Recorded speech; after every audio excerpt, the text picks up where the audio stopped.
My name is Elliot Samuels. I'm from New York City. Thanks to high energy prices, other factors, Russia's been one of the best performing markets recently. The country's financial condition has stabilized since the 1990s. A fledgling middle class is taking shape as personal incomes grow. And there are also risks, political, legal, risk to minority investors. But there are also potentially great values among second-tier companies there. I was wondering what needs to happen in Russia for you to invest there, whether for Berkshire or for yourself, and what kind of companies would interest you there? Yeah, it sounds like you may own a few Russian stocks yourself. I would, as you know, in 1998, Walter Wriston said sovereign governments don't default in 1998. In Russia, at least, he was proven wrong. And Charlie and I inherited a business at Solomon that was in the oil business, big time out in Siberia. And there came a time when we got to dig the holes. We sent the money in, and as long as we were drilling, we were welcome. And then we wanted to start taking the oil out. After our money had been used to drill the holes, they weren't quite as friendly.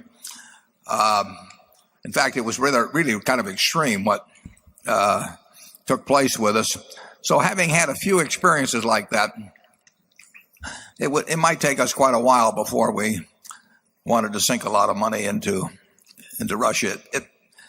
It may be different now, but I don't think it's any certainty. I had breakfast in Sun Valley 3 years ago, this July, I believe it was, with Kordakovsky, and we had a translator there, and he talked to me about whether he was thinking about listing Yukos on the New York Stock Exchange, but he said, it would require registering with the FCC or something, and he wasn't sure whether that would be too dangerous.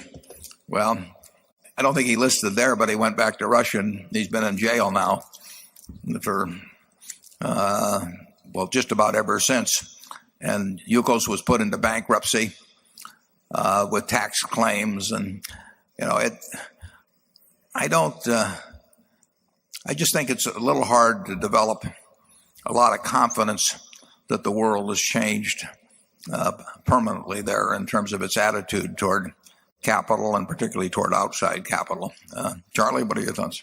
Yeah, the situation reminds me a little of polypetroleum, which years ago was much traded in Los Angeles.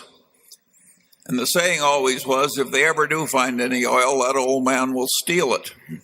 And I'm afraid we have some of that problem in many of the countries in which we're seeking for oil. Didn't we really have the livelihood of our guys threatened over there, Charlie? I think we sent in some people to get out the equipment, and they said if they sent in the people to get out the equipment, not only would the equipment not get out, but the people wouldn't get out. So we understood the situation. That was not that long ago. No. Number one again.